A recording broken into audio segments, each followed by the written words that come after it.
네, 오늘은 죽음 그리고 부활이라는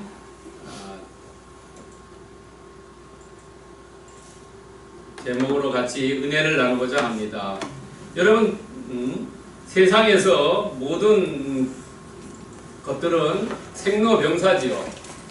우리가 태어나면은 늙어서 병들어서 죽는 거죠. 생로병사라는 이것은 어떻게 피해갈 수가 아무도 없습니다.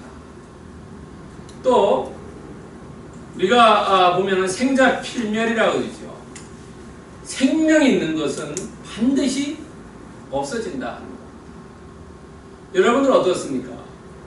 생명이 없는 것은 오래 있을 수가 있죠. 우리가 아마 다이아몬드라든지 금이라든지 은이라든지 이런 보석류들은 생명은 없지만은 오래오래 지속되고 시간이 오래 갈수록 값이 나가지요. 그러나 생명이 있는 것은 반드시 없어집니다. 사람도 그렇고요, 동물도 그렇고요, 물고기도 그렇고요, 새도 그렇고요, 기어다니는 짐승도 그렇고요. 다 생명이 없어진다면 분해되어서 다시 원래 위치로 돌아가지. 그래서 우리가 생자필멸이다. 생명이 있는 것은 반드시 없어진다. 그러나 인간은 죽은 다음에 어디로 갈 것이냐에 대해서 관심이 많지요. 모든 사람들이. 내가 죽은 다음에 과연 어디로 갈 것이냐, 어떻게 될 것이냐, where와 how지요. 어디에 있느냐, 어떻게 될 것이냐에 대해서 관심이 많다는 거죠. 작년에 12월 달에 신과 함께라는 영화가 나왔죠. 이 영화에서 주연이 하정우하고 김태현인데요. 이 사람들의 영화를 보면은요, 이 땅에서 이 김태현이가 소방관이었다가 불에서 화재로 죽죠. 그래가지고 저 세상에 가서 7번의 그 시험 단계를 거쳐가는 내용이지요. 우리 크리스찬의 내용하고는 좀 다릅니다. 그러나 이 영화가 한국 사람의 심금을 울렸습니다. 1400만이라는 사람이 영화를 보았다고 해요. 2번씩 본 사람도 있죠. 역대 우리나라 영화 중에 2번째로 사람을 많이 모았다고 합니다. 제일 많이 모은 것은 명랑이라는 영화고요. 2번째로 이 신과 함께라는 영화가 2번째로 많이 모았다고 합니다. 1400만이니까요. 우리나라 인구가 5천만 정도 잡으면요, 엄청나게 많이 봅니다. 이렇게 많이 봐요. 이게 왜냐하면 사후세계, 내가 죽은 다음에 과연 어떻게 될 것이냐에 대해서 사람들이 관심이 많지. 저도 신과 함께 이래서 신이 이게 어떤 의미인지, 일본에는 우리는 하나님이라서 가드라고 번역했죠. 그런데 일본에서는 가드를 신이라고 번역했어요. 중국에서는 하나님을 가드를 상제라고 하죠. 상제로 번역했어요. 나라마다 조금씩 번역한 것이 다릅니다. 그래서 신문에서 저는 하나님 얘기나 하고 봤더니까 정말 달라서 보기는 끝까지 다 봤습니다만은 그렇게 영감 있고 재밌게 봤다고는 하지는 않습니다. 우리가 이 죽은 다음의 문제, 이 문제가 상당히 우리에게 큰 문제죠. 그래서 성경에서는 이 죽은 다음의 문제를 얘기하고 있다는 거죠. 그것이 뭐냐면 부활입니다. 부활. 영어로 resurrection이거든요. 되돌아를 붙자고도 이거 한문어요. 되돌아를 붙자라고도 읽기도 하고 빛광자라고 읽기도 해요. 부활이라고 읽어요. 근데 이 부활은 여러분들 잘 알다시피 사복음서에 다 나와 있습니다. 마지막에 거의 나와 있습니다. 마태복음 28장에 나와 있고요. 마가복음은 16장이고 누가복음 24장이고 요한복음은 20장과 21장입니다. 마지막 단계에 나와 있다는 겁니다. 그러니까 매우 중요한 사건이지요. 여러분들 우리가 잘 아는 오병이어 사건이 매우 중요한 사건이죠. 그래서 4군데 다 나와 있죠. 기적 같은 거는 어떤 데 나와 있고 어떤 곳은 나와 있지 않습니다. 그러니까 중요한 사건이기 때문에 복음서 사복음서에 다 나온다는 겁니다. 그런데 이 사복음서보다가 먼저 이 부활에 대해서 언급한 사람이 있습니다. 부활을 최초에 언급한 사람은 사도 바울입니다. 사도 바울이 복음서보다 먼저 언급했어요. 왜냐하면 고린도 전서가 이 복음서보다가 먼저 쓰여졌기 때문에 그렇습니다. 복음서는 마가복음이 제일 먼저 쓰여졌는데 60년대에서 65년도 그 사이입니다. 그 다음에 누가복음이 쓰여졌고 마태복음이 쓰여졌고 요한복음이 쓰여졌어요. 요한복음은 약 90년도 정도에 쓰여졌어요. 근데 이 고린도전서는 55년도 정도로 보고 있습니다. 그러니까 복음서보다 먼저 쓰여졌어요. 먼저 쓰여졌고 그 부활에 대해서 오늘 여러분과 저가 읽은 이 고린도서 15장 여기에 기록되어 있다. 이 15장은 처음부터 끝까지 전부 부활에 대해서만 이야기하고 있습니다. 그래서 부활에 대해서는 이야기하기 때문에 많은 사람들이 고린도서 15장을 부활장이라고 이야기하고 있습니다. 여러분들 잘 아는 고린도서 13장은 사랑장이라고 그러죠. 사랑에 대해서 주로 써요. 그 다음에 히브리서 11장은 믿음장이라고 그러죠. 믿음에 대해서 쓰여져요. 이 고린도서 15장은 부활장이고 여기에 부활에 대해서 복음서보다 먼저 사도 바울이 언급했다. 매우 중요합니다. 그 당시에 생각해 보세요. 사람들이 부활에 대해서 믿지 않았죠. 오늘날도 믿지 않는 사람이죠. 오히려 교회 다니는 사람도 1세기 기독교인들은 다 믿었는데 21세기, 20세기에 사는 사람들은 오히려 부활을 잘 안 믿는 기독교인도 있다는 거죠. 아이러니하지 않습니까? 근데 여러분, 그러면은 이 고린도전서에 쓰여져 있는 부활에 대한 내용과 복음서에 쓰여져 있는 부활에 대한 내용이 다르다는 거예요. 컨셉이 다르다는 겁니다. 뭐냐면 사복음서에 나와 있는 부활에 그 언급된 내용은 역사적인 사실에 대해서 얘기했어요. 예수님이 돌아가시고 부활하셨고 승천하셨다는 그 역사적인 사실에 대해서만 얘기했지 그것에 대한 설명이라든지 논증을 하지 않았다. 그러나 사도 바울은 고린도전서 15장에서 역사적인 사실은 물론 논증까지 하는 거예요. 이것이 확실하다. 논리적으로 설명을 했다는 겁니다. 그러니까 대단한 이야기지. 그렇다면은 우리 고린도서 15장은 부활장이라는데 이 고린도서 15장 다시 말해서 고린도서가 AD 55년경에 쓰여졌다는데 어디서 쓰여졌냐는 거죠. 여러분들 고린도라는 것은 이 부분에 있습니다. 이 부분요. 이 부분에 있는데요. 이 부분에 있습니다. 근데 고린도서가 쓰여지기는 고린도는 여기에 있습니다. 여기요. 근데 고린도 이게 쓰여질 때는요. 여기 이 고린도 전서를 기록한 데는 어쩌면 에베소에서 기록했어요. 사도 바울이 전도 여행을 3번을 떠납니다. 그 중에 2번째 떠날 때 여기서부터 이렇게 쭉 육지로 갑니다. 육지로 해서 빌립보, 데살로니가, 베레야, 아덴, 우리 말하면 아테네죠. 아테네, 고린도, 갱그리아에서 배 타고 돌아갑니다. 2번째. 3번째 여행 갑니다. 갔다가 이 고린도에서 사람들이 이 좀 이상한 얘기도 하고 이러니까 에베소에서 그 얘기를 듣고 여기서 고린도 이 전서를 기록하면서 이 고린도의 사람 거기 성도들에게 편지를 써서 보냅니다. 그 편지가 바로 고린도전서, 고린도후서입니다.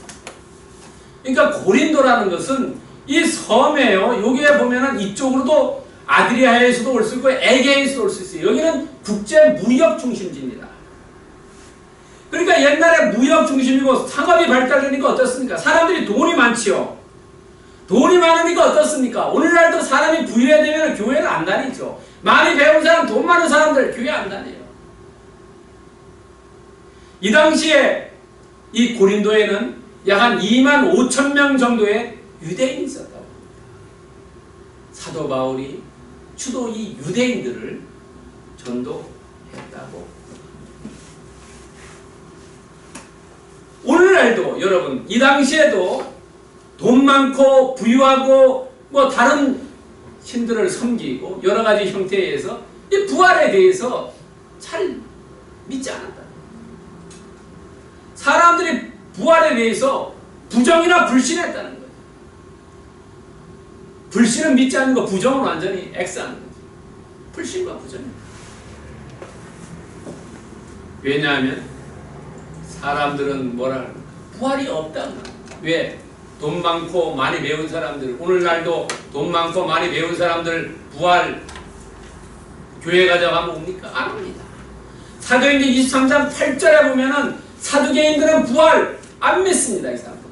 그 당시에 정치의 권력, 오늘날에만은 정권을 잡은 사람들, 그런 사람들, 사두개 사람들, 장차관하고 이런 사람들, 고관 대작들입니다.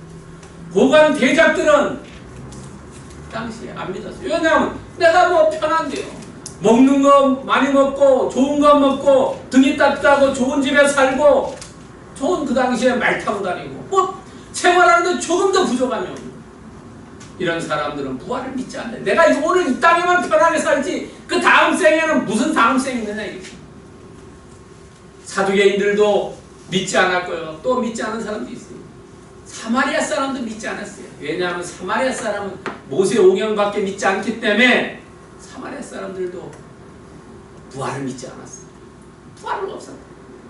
그 다음에 두 번째는 이 당시에 보면 부활은 지나갔다고 합니다. 디모데후서 2장 17, 15절에 보면 부활은 예수님만 일어났지 그 다음 사람이 일어나지 않았다. 부활은 지나갔다. 이제 다시 안 온다. 이렇게 이야기합니다. 우리도 그럴 수 있죠. 공부 잘하는 사람이 뭐 좋은 학교 가면은 나는 해보지도 않고 지레 겁먹어가지고 아이 내가 어떻게 하냐 그런 사람만 이렇게 하는 거예요. 머리 좋은 사람만 하는 거예요. 그렇지 않죠. 해보지도 않았죠. 이 당시에 부활을 다른 사람들이 야 그건 예수님만 일어났어. 우리에겐 일어나지 않아. 부활은 지나갔다. 다시 안 온다. 한 사람만 오직 일어났다라고. 세 번째는 어떠냐면 이 당시에 이 고린도는 그리스, 오늘날로 말하는 그리스죠. 그 당시에 마케도니아. 거기에 유명한 철학자가 있죠. 소크라테스라든지 플라톤이라든지 아리스토텔레스라든지 이런 사람 스토아파에서는 영원 불멸, 영혼은 영원히 살지만은 몸은 부활하지 않는다고 했어요. 몸은 죽어버린 끝이다. 영원 불멸설만 있기 때문에 이 사람들은 육신에 대한 부활은 인정하지 않았어요. 네 번째는 이성과 과학이지. 그 당시에 상업이 발달되고 돈이 많고 이래요. 철학, 교육이 발달되어 야 그게 어떻게 이상적으로 가능하냐? 그게 어떻게 과학에 맞느냐? 거부하는 거야. 그건 맞지 않는다. 오늘날도 그렇지요. 합리적인 사고방식에 맞지 않으면 불가능하다. 눈에 보이는 거 그런 것만 믿는 거지. 다섯 번째는 타종교의 영향이지. 부활은 어떻습니까? 온전히 부활한 것은 기독교밖에 없지. 예수님밖에 없지요. 다시 살아나는 거 있습니다. 아무 어떤 종교에서도 없다는 거죠. 유일무이하지. 그 당시에도 이 고린도에는 많은 다른 종교들이 있었다. 왜냐하면 국제 도시이기 때문에 무역이 발달된 도시이기 때문에 외국의 사람들이 많이 들어왔다. 여러분 솔로몬 왕이 망한 이유가 있습니다. 솔로몬 왕이 정권을 안정을 유지하기 위해서 이곳 저곳에서 이 나라에서 많은 부인들을 데려옵니다. 부인과 같이 종교가 같이 따라 들어왔어요. 그래서 솔로몬 왕이 이 종교에 산당도 짓고 저 종교에 산당도 짓고 이랬어요. 그래가지고 결국 망했습니다. 국제적인 교회, 국제적인 도시가 되는 게 좋고요. 국제화도 좋은데 사람과 같이 다른 종교가 들어오면 한때는 번성할지 모르지만 멸망의 길로 간다는 것을 우리에게 시사하고 있습니다. 이 타종교의 영향, 타종교의 영향 받으니까 이 사도 바울이 있을 때 가르쳤을 때는 예수 그리스도가 부활했다는 것을 믿었는데 이분이 떠나간 이후에 믿지 않았다. 다른 사람들 영이 야 그가 믿지 마라.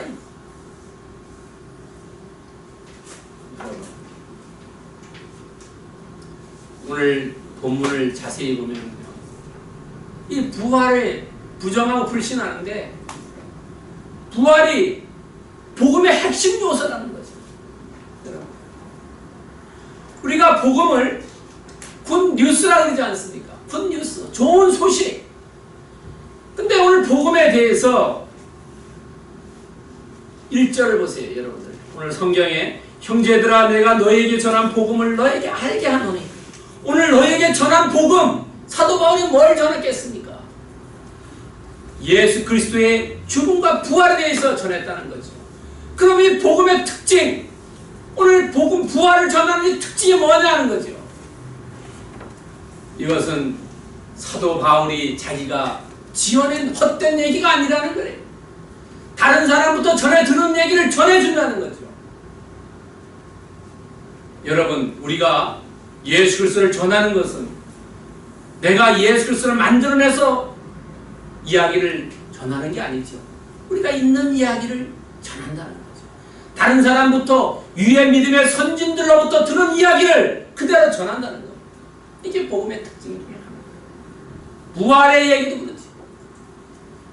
두 번째는 이 복음이 우리를 굳게 세운다는 거. 우리가 세상이 어지러울 때 무엇에 뿌리박아서 쓰느냐 이거. 무엇을 기준으로 삼느냐 이런 거죠. 그러니까 이것이 복음입니다. 세 번째는 복음을 굳게 지켜야 한다는 거죠. 2절에 보면 내가 전한 그 말을 굳게 지키고 굳게 지켜야 한다. 많은 사람들이 복음보다 돈을 쫓아서 가지. 돈을 쫓아서. 복음보다가 돈이 먼저고, 복음보다가 명예가 먼저고, 복음보다가 일이 먼저라는 거죠. 그것은 사람들이 일반적으로. 그러나 크리스찬들은 복음을 굳게 지켜야 한다. 복음을 지켜야 한다. 네 번째는 뭐냐면 복음은 지속적으로 유지해.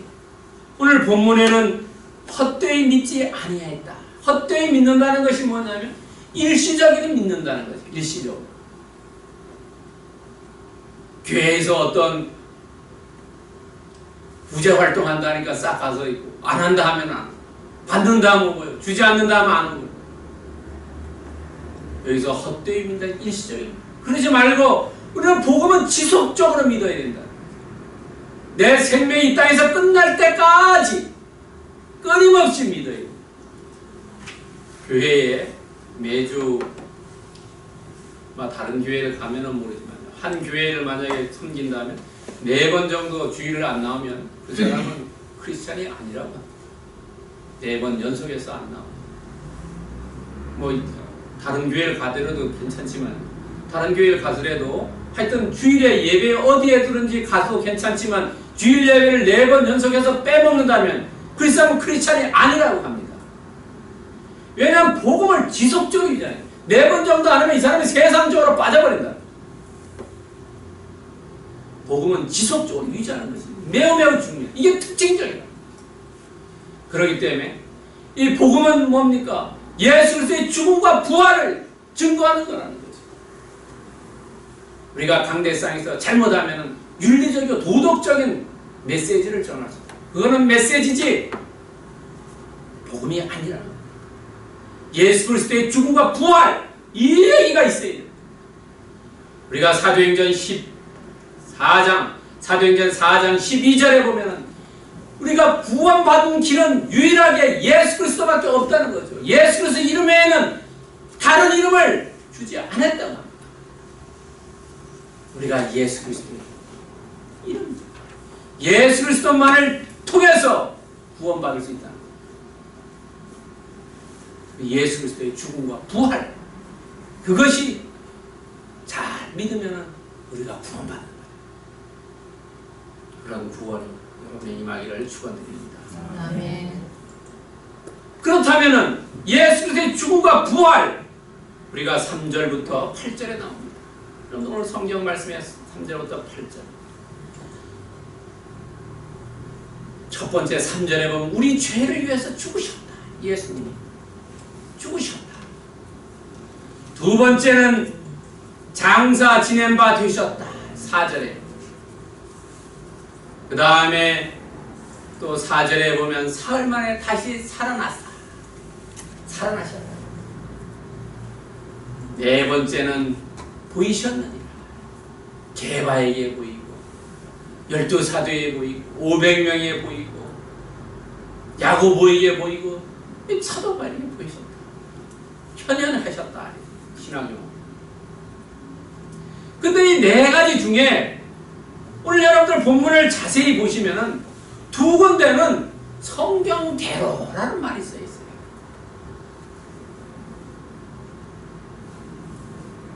(3절에) 보면 이는 성경대로 그리스도께서 우리 죄를 위하여 죽으시고 성경대로 죽으셨다.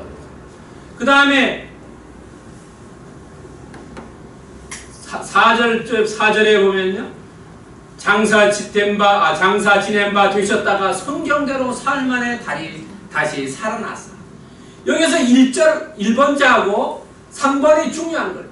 2번하고 4번은 2번은 1번을 수식해 주는 거고요.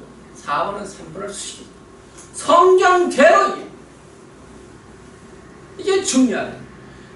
우리의 죄를 위해서 죽으셨고 사흘 만에 살아났다.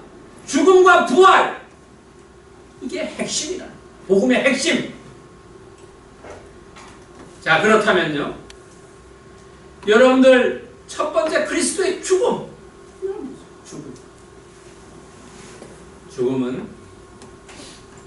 성경대로 일어났다.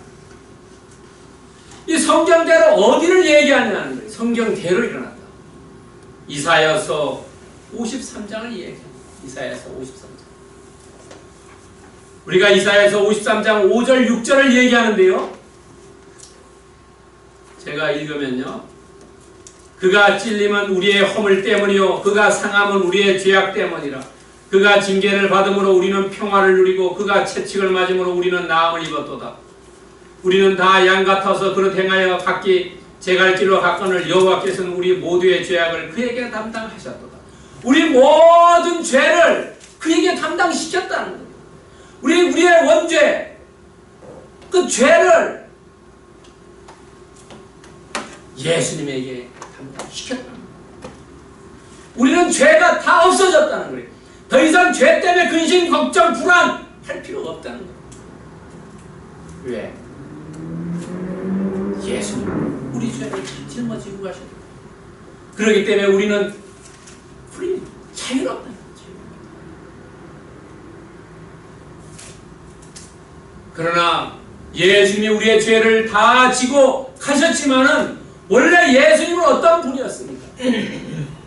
원래 예수님은 죄가 없는 분이에요. 죄가 있는 분에게 죄를 덮으시는 게 아니라 죄가 없는 분이 죄를 가져갈 수 있다. 여러분,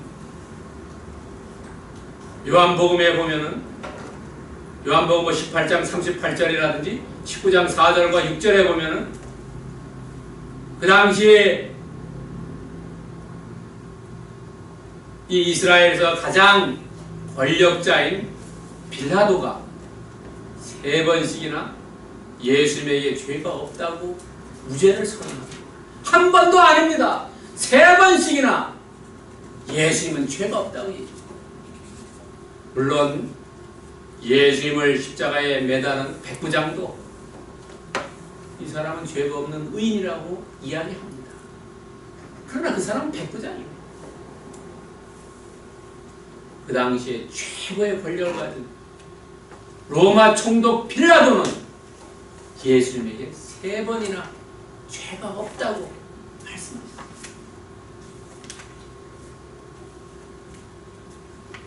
왜냐하면 예수님께서는 우리의 죄를 대신 져주셨다. 대신. 여러분,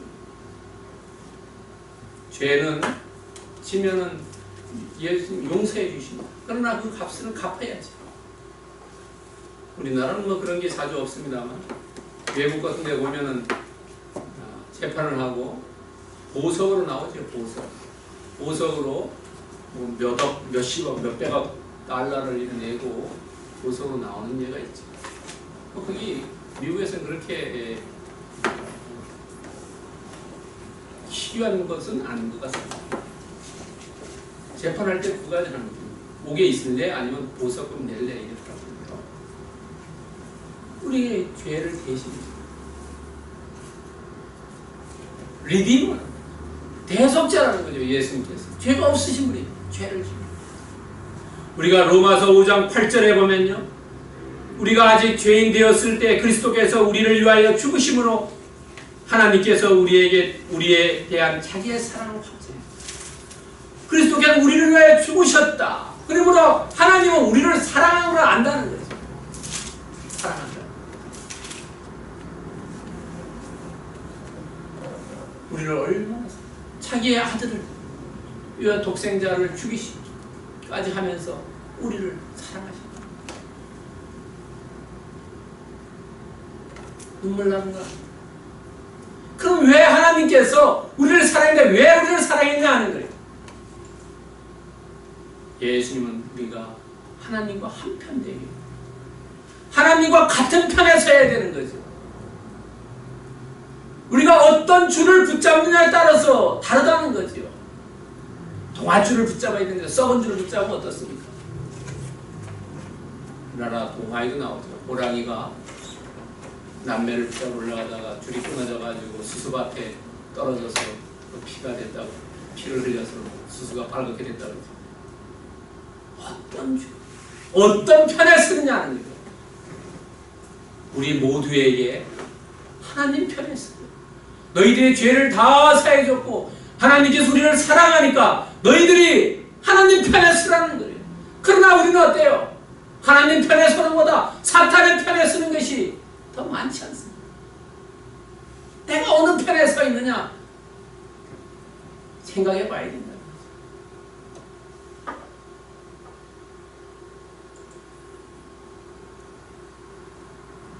하나님이 정말로 독생자를 보내시고 우리를 위해서 죄를 짊어지게 했고 내가 하나님 편에 선 것은 그것이 믿어지기 때문에 그렇다. 여러분 어떻습니까? 그게 믿어지면은 곧 구원을 받는다는 거지. 야 무슨 내가 무슨 죄가 있냐? 뭐 이렇게 하는 사람도 있죠. 나 죄 없다. 야 무슨 예수님이 내 죄를 대신 져줬나? 이렇게 하는 사람은 그 사람은 구원받지 못한다는 거예요. 예수님 우리 죄를 짊어지게 하셨고 하나님을 사랑해서 우리는 하나님 편에 믿고 그것을 따르면 구원이 내 마음에 와 있지만 그러나 그렇지 않으면 구원은 멀리 나와 상관없는 거라는 거예요. 여러분 마음 굳게 믿으시는 분도 계시겠지만 굳게 믿지 못하는 분도 없을 줄 믿습니다. 우리 교회. 여러분 일생을 듣고 예수님이 나를 위해서 죽으셨다는 이 사실 잊지 마시기를 축원드립니다. 아멘. 두 번째는 그리스도의 부활입니다. 부활입니다. 성경대로 부활하셨다고 합니다. 성경대로. 이 성경대로는 시편 16편 10절입니다. 시편 49편 15절입니다. 호세아 6장 2절입니다. 요나서 1장 17절입니다.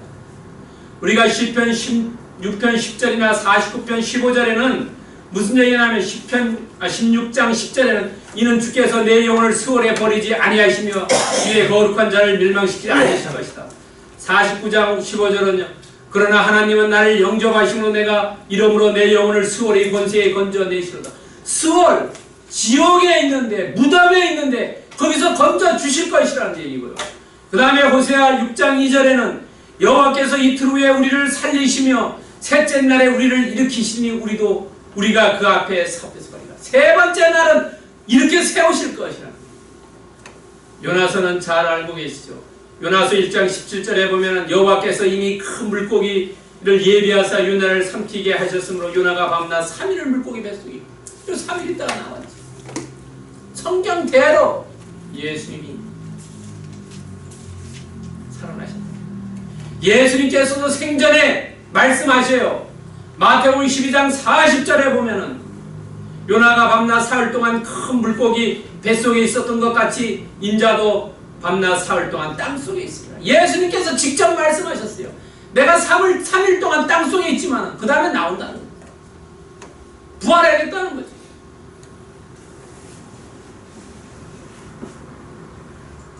그리고 고린도 전서 15장 20절에 보면 예수님께서 뭐라 했습니까?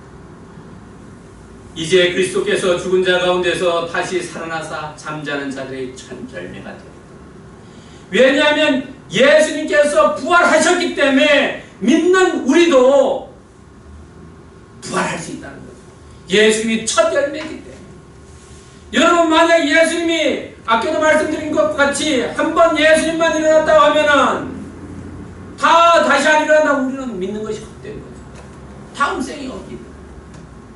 여러분 예수님이 첫 열매이기 때문에 우리도 예수님과 똑같이 부활할 수 있다. 이걸 믿어야 돼. 우리는 이 땅에서 생명이 끊어지면 부활된다. 부활을 부인한 자들은 그리스도 안에서 구원 얻었다는 주장을 제기합니다. 교회 다니면서 부활을 믿지 않으면 그 사람은 가짜 크리스찬이라는 거예요. 거짓 크리스찬이라는 거죠. 이렇게 부활이 중요하다. 너가 구원받았다. 그거 엉터리라.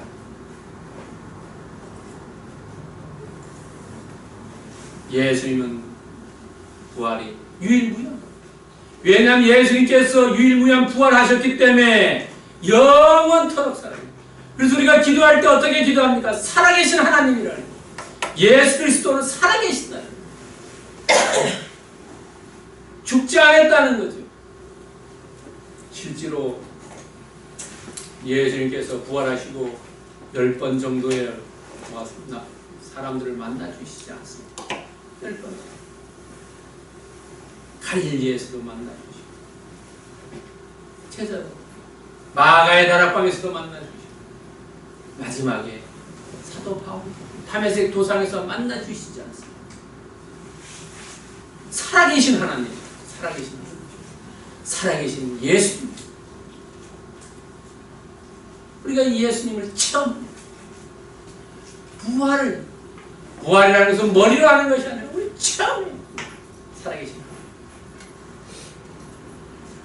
여러분, 살아계신 하나님 체험하는 것, 체험 신앙을 꼭 가지시기를 축원드립니다. 그럼 오늘 메시지를 통해서 핵심이 뭐냐 하는 거죠. 핵심이 예수님의 죽음과 부활, 이것은 복음의 정수이자 본질이라는 거예요. 성경에 말씀한 대로 성경을 따라 사셨고 죄가 없으신 분이고 3일 만에 부활하셨고 우리에게 나타나신 이것이 복음의 정수이자 본질이라는 것을 오늘 본문에서 말씀합니다. 다른 데는 다 격가지라는 거예요. 핵심. 그러나 우리는 사람들을 만나서 예수 그리스도가 십자가에 돌아가셨고 부활하셨다는 거, 이거를 믿지 않는 사람은 그 가짜 크리스찬이고 거짓 크리스찬이에요. 복음의 정수라. 이것이 우리가 이것을 꼭 믿어야 되고 잊지 말아야 됩니다. 왜냐하면 우리에게 복음이 전해올 때까지 2000년의 세월이 흘렀어요. 2000년 동안 모두 동일한 진리였고 동일한 이야기를 했고 동일한 교리를 가르쳤고 동일한 증거로서 확증했다는 거죠. 이 예수님의 죽음과 그리고 부활에 대해서 부정한다든가 믿지 않는다든가 이상한 얘기하는 사람들은 그것은 사입이고 이단이다. 여러분, 동일한 진리, 동일한 이야기, 동일한 교리, 동일한 증거로서 확증된 이 예수님의 죽음과 부활하심, 그리스도의 죽음과 그리고 부활하심에 대해서 여러분 잊지 마시고 늘 기억하고 늘 어디에서나 은혜 풍성한 삶을 사시기를 섬나교회 모든 권속들에게 이를 축원합니다. 그렇다면 우리가 이 삶에 어떻게 적용해야 되냐는 거죠. 이 예수님의 죽음과 부활에 대해서 받아들이고 믿을 수 있는 능력을 가져야 된다는 거예요. 이 능력을 배양해야 된다는 거죠. 처음에 오면 교회 다니면 믿을 수가 없다는 거죠. 그러나 이것을 받아들이고 내가 믿을 수 있게 능력을 주시옵소서 기도하고 말씀 읽고 묵상해야 된다. 두 번째는 뭐냐면 부정하거나 불신해서는 안 된다는 거죠. 여러분 예수님의 죽음과 부활이 성경대로 이루어졌다는 거 이것을 부정하거나 불신하는 것은 아니라는 거죠. 그건 넌 크리스찬이 하는 거고 거짓 크리스찬이 한다는 거죠. 세 번째는 부활이 없는 소망은 신앙은 소망 없는 신앙. 부활이 없는 신앙은 소망 없는 신앙이라는 거예요. 왜냐하면 우리도 이 땅에 살다가 언젠가는 예수님 곁에 간다는 거죠. 그 간다는 것을 부활이 없다면 믿을 수도 없기 때문에 그것은 소망이 없는 신앙. 그렇기 때문에 이 부활 예수님의 죽음과 부활에 대해서 이것을 잘 믿는 믿음이면 어디에서나 크리스천들이 하나의 공동체가 되고 우리가 소심했던 그 베드로도 성령 받고 강대하고 담대해져서 말씀 전했고 삶이 바뀌어졌고 사도 바울처럼 낙담과 좌절에서 소망과 환희로 바뀌어진다는 거죠. 그것이 곧 예수님의 죽음과 그리고 부활을 믿을 때 비로소 이런 신앙이 나타납니다. 이런 신앙을 여러분 일생을 살면서 견지하시기를 다시 한번 예수 그리스도 이름으로 축원드립니다. 아멘. 찬송가 159장